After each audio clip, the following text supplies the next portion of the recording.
ሰላም ጤና ይስጥልኝ። የሰዓቱን መረጃዎች ወደ እናንተ እናደርሳለን። በቅድሚያም ዋና ዋናዎቹን እናስቀድም። በተለያዩ የኢትዮጵያ ክልሎች የሚገኙ የመንግስት ሰራተኞች የፌዴራል መንግስቱ በቅርቡ ያወጀው የደሞዝ ጭማሪ እኛን አይመለከትም በመባላቸው ከፍተኛ ተቃውሞ እያሰሙ መሆኑ ተሰምቷል። ለዚህ ውዝግብ ዋነኛ መነሻ የሆነው የፌዴራል ሲቪል ሰርቪስ ኮሚሽን የክልል መንግስት ሰራተኞች የተደራጀ ዳታ ወይም መረጃ የለኝም በማለት የፌዴራል መንግስት ያወጀው ጭማሪ ለክልል ሰራተኞች እንዳይተገበር ማገዱ ነው ተብሏል። ይሁን እንጂ ሲቪል ሰርቪስ ለሁሉም የመንግስት ሰራተኛ ደሞዝ ጨምሬያለሁ ብሏል። ዝርዝር መረጃ ይዘናል።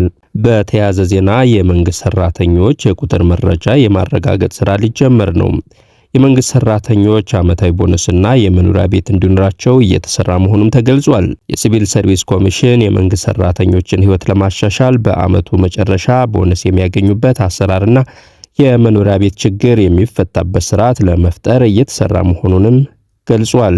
የተወደዳችሁና የተከበራችሁ አብራችሁን ስትቆዩ እነዚህን መረጃዎች በዝርዝር ትሰማላችሁ። አብራችሁን ቆዩ።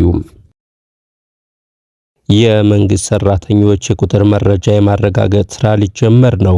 የፌዴራል ሲቪል ሰርቪስ ኮሚሽን ከኢትዮጵያ ስታቲስቲክስ አገልግሎት ጋር በመተባበር በመላ ሀገሪቱ የሚገኙትን የመንግስት ሰራተኞች ቁጥር መረጃ አንድ መደብ ለአንድ ሰው ብቻ ለማረጋገጥ የሙከራ ተግባራት ላይ ለሚሳተፉ መረጃ ሰብሳቢዎች ስልጠና በአዳማ እየሰጠ ይገኛል።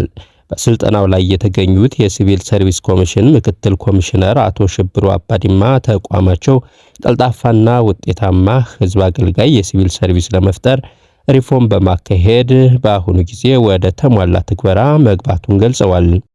የሪፎርሙን ቀጣይነት ለማረጋገጥ በመንግስት ተቋማት ተቀጥረው የሚሰሩ ሰራተኞች ቁጥር ሳይንሳዊ በሆነ መልኩ የተረጋገጠ መረጃ መያዝ አስፈላጊ በመሆኑ በሀገራችን የሚገኙትን ሰራተኞች ቁጥር መረጃ ለማረጋገጥ በዘርፉ የካበተ ልምድና ዕውቀት ካለው የኢትዮጵያ ስታቲስቲክስ አገልግሎት ጋር ለመስራት የሚያስችል ቅድመ ሁኔታ ተጠናቆ ዛሬ ለስራው የሚያስፈልገውን የቅድመ ዝግጅት ተግባራት አንዱ የሆነውን በየመንግስት ተቋማት የመረጃ የማረጋገጥ ስራ ላይ የሚሳተፉ መረጃ ሰብሳቢዎች ስልጠና ማስጀመራቸውን ገልጸዋል።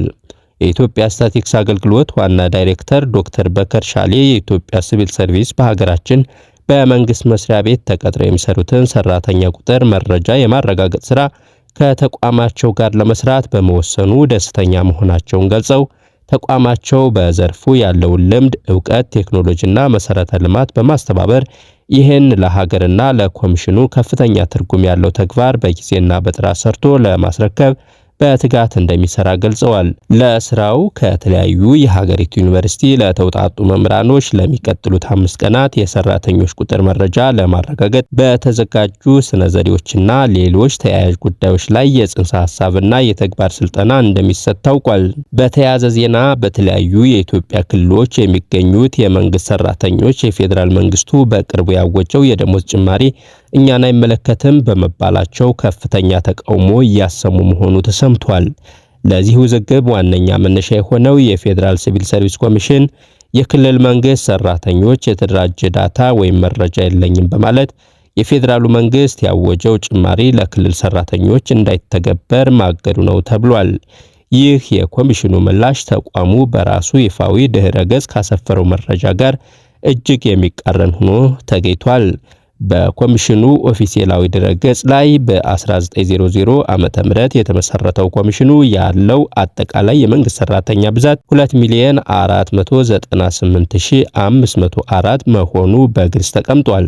ይህን ያህል ቁጥር ያለው የመንግስት ሰራተኛ መረጃ አለኝ ብሎ በይፋ ያወጀው ተቋም አሁን ላይ የክልሎችን ዳታ አልያዝኩም በሚል የደሞዝ ጭማሪውን መከልከሉ በሰራተኛው ዘንድ ከፍተኛ መደናገርና ቁጣን ፈጥሯል። የፌዴራል መንግስቱ ለሁሉም የመንግስት ሰራተኛ ደሞዝ ጨምሬያለሁ ቢልም አስፈጻሚው ኮሚሽን ይህን መረጃ በመያዝ ለክልሎችና ከተማ አስተዳደሮች ተግባራዊ ማድረግ ባለመቻሉ የክልል መንግስታት ከሰራተኞቻቸው በኩል በከፍተኛ ጫናና ተቃውሞ ውስጥ መግባታቸው ተገልጿል። ይህም በክልል ቢሮዎችና በፌዴራል ሲቪል ሰርቪስ ኮሚሽን መካከል ከፍተኛ ሰጣ ገባና ውጥረት እንዲፈጠር ምክንያት ሆኗል። ይህ ከፍተኛ ተቋማዊ ክፍተትና ያስከተለው ቀውስ የኮሚሽኑን የበላይ ኃላፊ ስልጣንም ጥያቄ ውስጥ የከተተ ይመስላል። የፌዴራል ሲቪል ሰርቪስ ኮሚሽን ኮሚሽነር የሆኑት ዶክተር መኩሪያ ኃይሌ ይህን ግዙፍ የዳታ ልዩነትና ያስከተለውን ሀገራዊ ቀውስ እንዴት እንደሚፈቱት እንዲሁም በቦታቸው መቀጠል አለመቀጠላቸውም ጥያቄ ውስጥ መግባቱ እየተነገረ ነው። በከፍተኛ የኑሮ ውድነት እየተፈተነ የሚገኘው የመንግስት ሰራተኛ ይህን የደሞዝ ጭማሪ ተስፋ አድርጎ ሲጠብቅ መቆየቱ አሁን የተፈጠረው መዘግየትና ተቋማዊ ውዝግብ ተቃውሞዎቹን የበለጠ ሊያሰፋው እንደሚችል ስጋት ፈጥሯል። ይህ በእንዲህ ያለ የመንግስት ሰራተኞች ዓመታዊ ቦነስና የመኖሪያ ቤት እንዲኖራቸው እየተሰራ መሆኑ ተገልጿል። በሲቪል ሰርቪስ ሪፎርም ምክንያትም የተባረረ ሰራተኛ የለም ተብሏል። የሲቪል ሰርቪስ ኮሚሽን የመንግስት ሰራተኞችን ሕይወት ለማሻሻል በዓመቱ መጨረሻ ቦነስ የሚያገኙበት አሰራርና የመኖሪያ ቤት ችግር የሚፈታበት ስርዓትን ለመፍጠር እየሰራ መሆኑንም አስታውቋል። የህዝብ ተወካዮች ምክር ቤት የሰው ሀብት ልማት ስራ ስምሪትና ቴክኖሎጂ ጉዳዮች ቋሚ ኮሚቴ የሲቪል ሰርቪስ ኮሚሽንን የ2018 በጀት ዓመት የመጀመሪያ ሩብ ዓመት አፈጻጸም ሪፖርት ዳር 12 ቀን 2018 ዓ.ም ሲገመግም ነው ይህ የተገለጸው። የሲቪል ሰርቪስ ኮሚሽነር ዶክተር መኩሪያ ኃይሌ ከተጀመረው ሪፎርም ስራ ጋር በተገናኘ የማትኪያ መመሪያ ለማውጣት ዝግጅት እየተደረገ መሆኑን ገልጸው በዚህ መመሪያ መሰረት በየዓመቱ ጥሩ ውጤት የሚያመጡ የመንግስት ሰራተኞች ቦነስ የሚያገኙበት ሁኔታ ይፈጠራል ብለዋል። ከከተማ ልማትና መሰረተ ልማት ሚኒስቴር ጋር በመሆን የመንግስት ሰራተኞችን የቤት ችግር የሚፈታበትን መንገድ እየተነጋገርን ነው ያሉት ኮሚሽነሩ የመንግስት ሰራተኞች በማህበር ተደራጅተው ቤት የሚያገኙበት አሰራር ይፈጠራል ብለዋል። ኮሚሽነሩ ባቀረቡት ሪፖርት በዓመት 100 ሺህ የመንግስት ሰራተኞች እንደሚቀጠሩም 40 ሺህ ያክሉ ጡረታ እንደሚወጡና 30 ሺህ የሚሆኑት ዩኒቨርሲቲ እንደሚገቡ ገልጸዋል።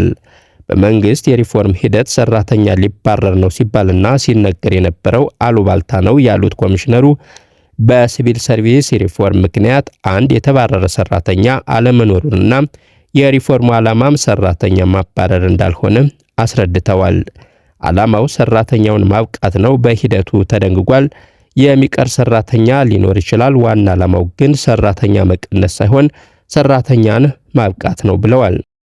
ብቁ ሰራተኛ ለመፍጠርና ለማብቃት የሚረዱ ሞጁሎች እንዲሁም ብቁ ሲቪል ሰርቪስ ለመገንባትና ስርዓቱ የሚዘረጋበትን ደንብ ተዘጋጅቶ ለሚኒስትሮች ምክር ቤት እየቀረበ መሆኑንም ገልጸዋል። አሁን ቴክኒካዊና ባህሪያዊ ብቃት የተላበሱና ወደ 144,000 ሰራተኞች ለመመዘን የሚያስችሉ የፈተና ጥያቄዎች ተዘጋጅተው ምስጢራዊነታቸውም ተጠብቆ ወደ ባንክ ገብተዋል ብለዋል።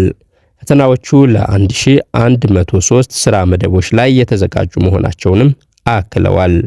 በተያዘው ዓመት የመንግስት ሰራተኞች ቆጠራ እንደሚከናወን፣ በዚህ የማጣራት ሂደት በስራ ላይ ሳይኖር ደሞዝ የሚከፈለው እንዲሁም ከስራ ለቆ ደሞዝ የሚከፈለውንና 2 እና 3 ቦታ ደሞዝ የሚከፈለውን ማጣራት ለማከናወን ዝግጅቱ ተጠናቋል ብለዋል።